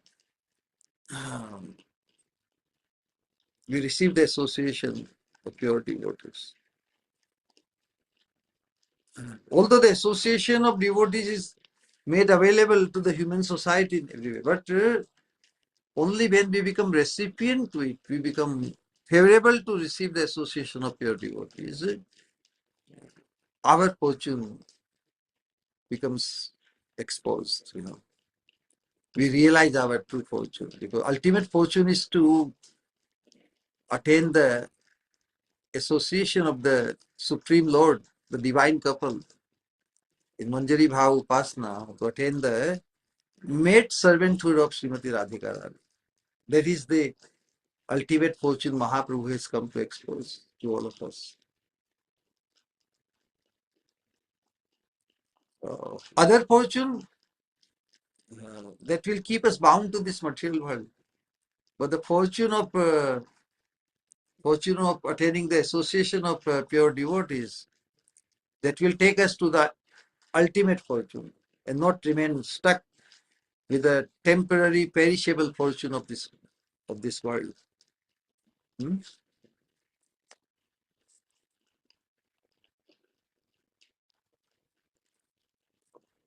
So fortunate are those uh, who have received the association of pure devotees. The association of pure devotees makes one fortunate, not otherwise. Clear? Yes, Shri Guru. Hmm. All right then.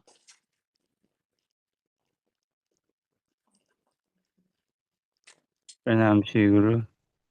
Unlimited thank you, Shri Guru. What to say? Hare Krishna, Shri Guru. Nitai Gaur Premanande Hari Hari Bol.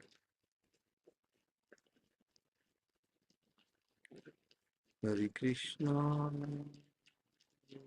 So we can wind up unless somebody wants to say something or any comment, any realization, anything.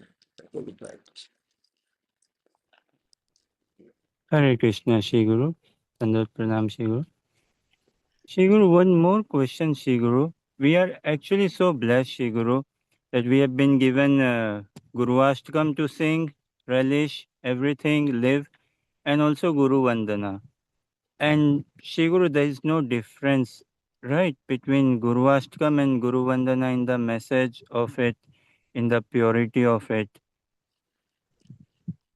And we see, maybe it may appear externally two different songs are given, but they are the same in essence and purity. Is it fair to understand like this, Shri Guru? Of course, they are establishing the same principle, you know, same principle. But how much we explore the depth of it, how much our heart is captured by the deep meaning and the sentiments and the fortune which is made available to us. You know, if the fortune is made available to us and we are not contemplating about it, if somebody gives us such a tremendous fortune, very precious, very good. But if we don't know comparatively, or if we are not educated as to how valuable, how priceless is that fortune of attaining the shelter of the spiritual master, honoring him on the same level as God. And because he is directly manifest, so he is perceived, he can be honored as more than. Because on this path, to honor someone more is allowed, less is not. You know, this principle should be always like Srila Prabhupada, he addressed his disciples once that glorifying his spiritual master Bhaktisiddhanta Saraswati Thakur Prabhupada. He said that my spiritual master is more merciful, like the grandfather is more merciful than the father. So my spiritual master is very merciful upon you. So one Western disciple, he told Prabhupada, Prabhupada, you yesterday told that grandfather is more merciful than the father. So I want to follow Bhaktisiddhanta Saraswati Thakur, my spiritual grandfather. And Prabhupada said, that's all right, but father is no less.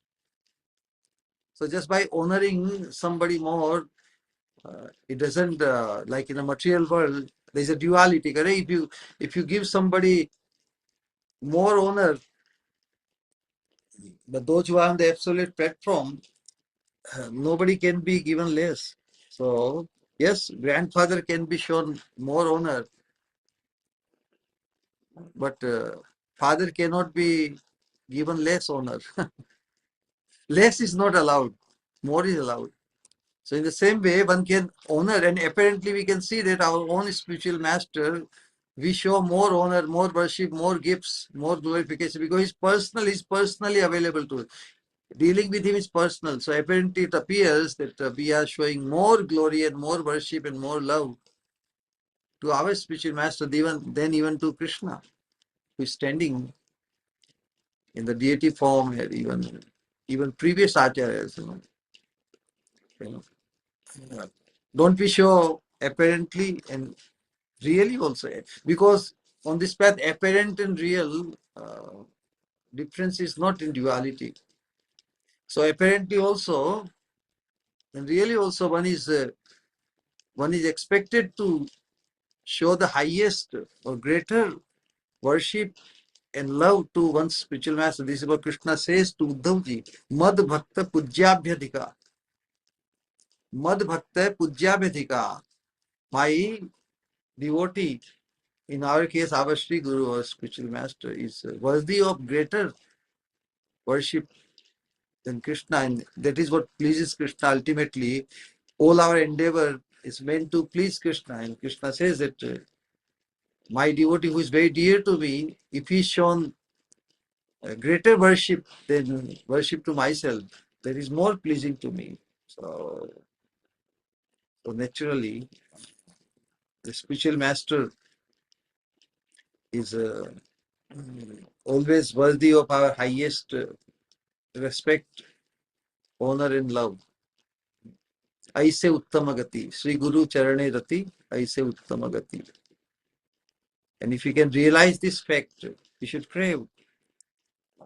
Just as we hear the story of Narad Muni, if one meets Narad Muni in real life, what will be our reaction? If we are really want to see God or Krishna, we will hold on to the lotus feet of Narad Muni. Narad Muni, I will never leave you. I will leave everything behind. I'm just following you because I know that you have met God, because you are an associate, eternal associate of God. So we have to perceive, we have to feel, we have to realize the position of our Sri Guru as our Narad Muni person. That kind of affinity, that kind of love, that kind of subjective experience, we should become blessed with it. So do we give as much respect to our Sri Guru as much we feel respect and honor for Narad Muni? Do we feel as much respect for Abhay Charnavinil Prabhupada, for our Sri Guru? If we more respect for one Sri Guru is allowed, as much honor and respect and surrender and whatever we show, but surrender and the honor to one's Sri Guru is always, can be given, can be greater. Otherwise, we create duality. On the absolute platform, there is no duality. Krishna has manifested in our lives as our Sri Guru. Samashti Guru is Krishna, but when that compassion wants to spread, then the Samashti Guru, that compassion avenues, like from the main powerhouse, thousands of avenues of outlets for that mercy, compassion of Krishna flows. So in our life, individually, personally, whosoever brings that flow, that is our Sri Guru. And we honor him the most.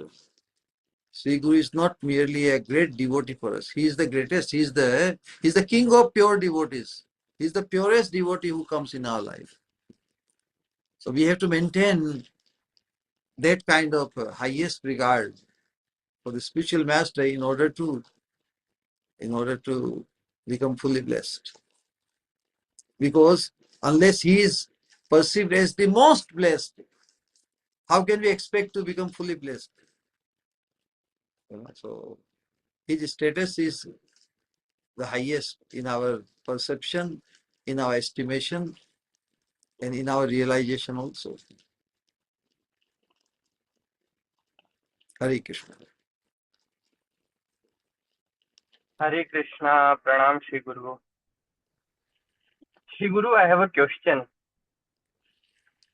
In regards to how we look at our Gurudev Shri Guru, how do we see his position? Some scriptures explain there are different types of associates of Lord Krishna. Some are Nitya Siddhas and some are Sadhana Siddhas. So, in what light do we see our Gurudev Shri Guru?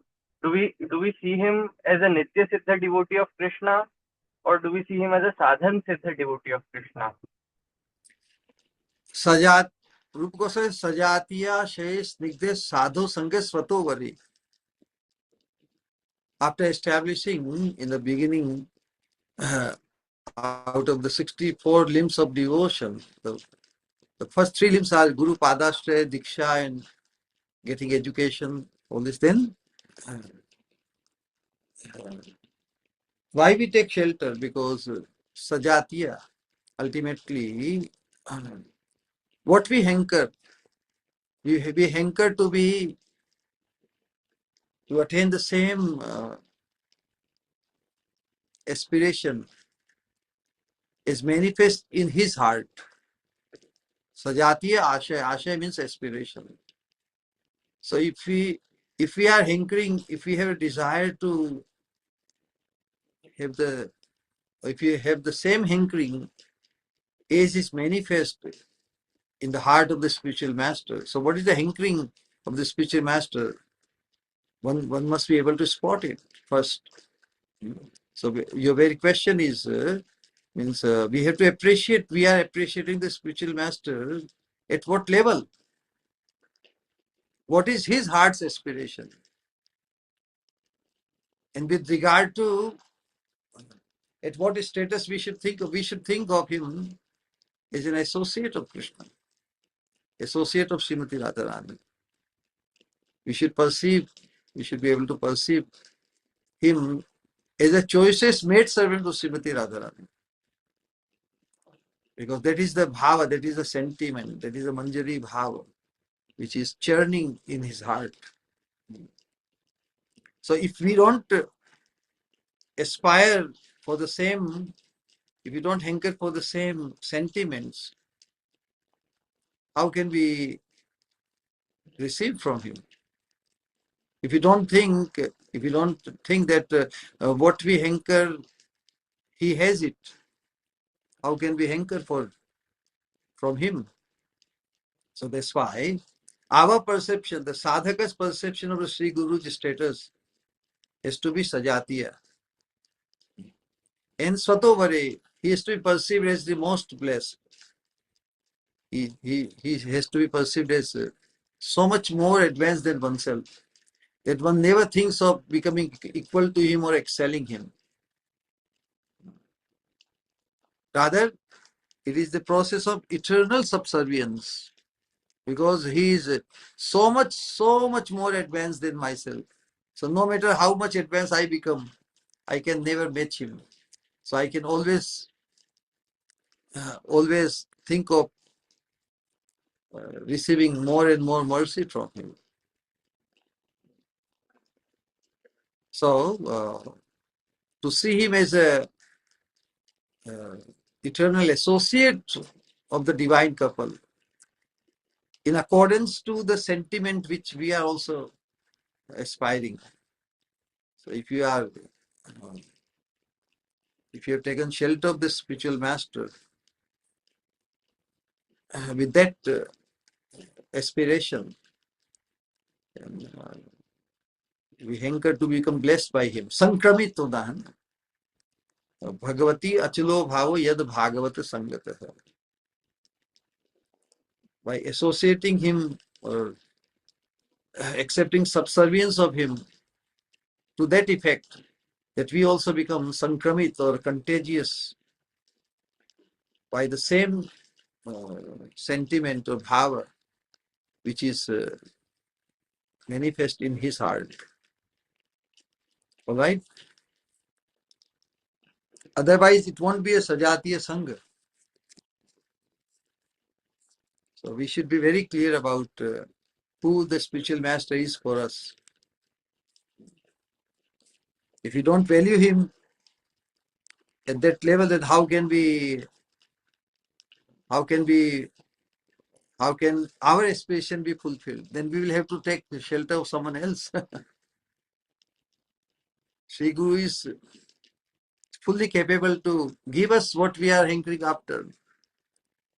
Shri Gauranumatam Swarupa Viditam Rupagraje Nadritam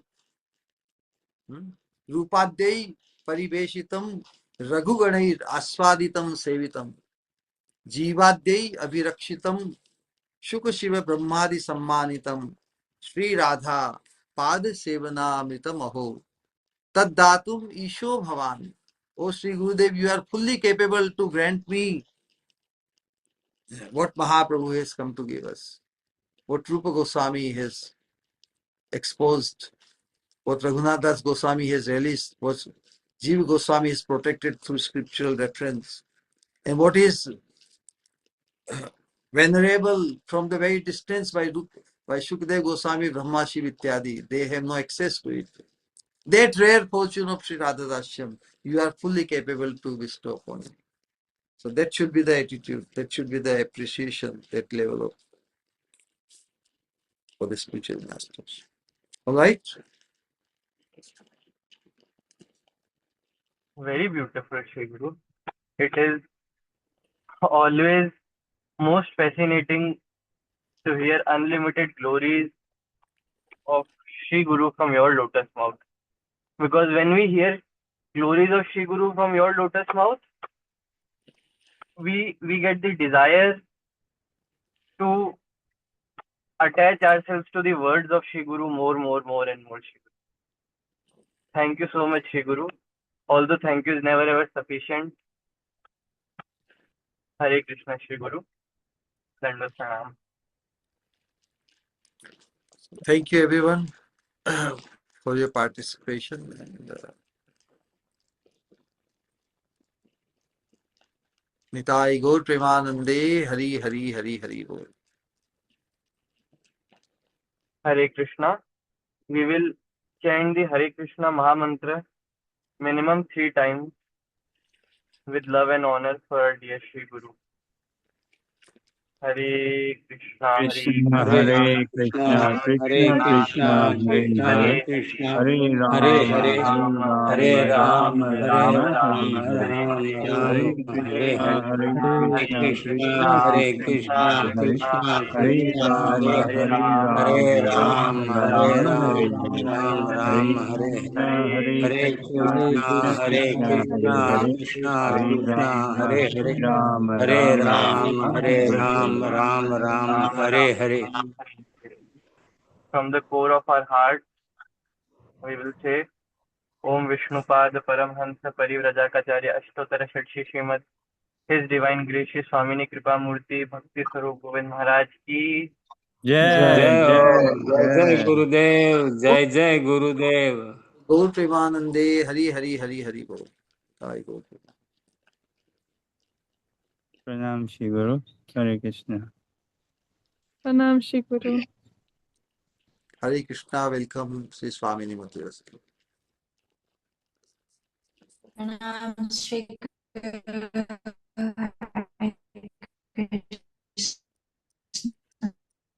Nitai Gaur Premanande, Hari Hari Hari Bol. So we'll join Hare you. Krishna दंडवत प्रणाम गुरुदेव Hare Krishna. We'll join you all in the Kirtan in 1 1/4 hour. All right? Hare Krishna, Pranam Shri Guru. Hare Krishna, welcome. Nitai Gaur.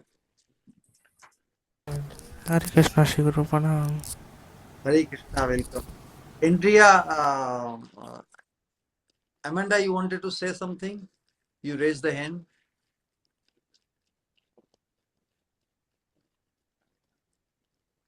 All right. Hare Krishna. Pranam Shri Guru. You have My something? heartfelt respects. It's always, it's always a very interesting moment for me when it comes to the point of patient, because there's always the desire to, and then there's always a shrinking away. And not knowing how words can never be sufficient, and how to express anything.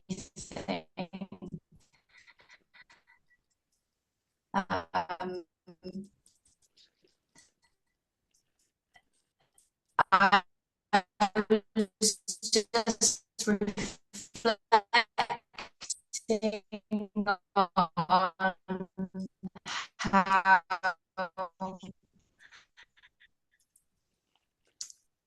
in the temple, singing these prayers and these shlokas in the mornings, I starting to realize now I'll provide the opportunity. It's gone. That's weird. Is that me?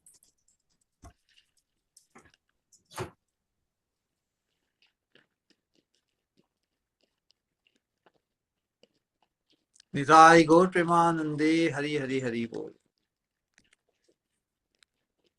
All right. We'll see you join in the Kirtan. Gaur Premanande Hari Hari Bol.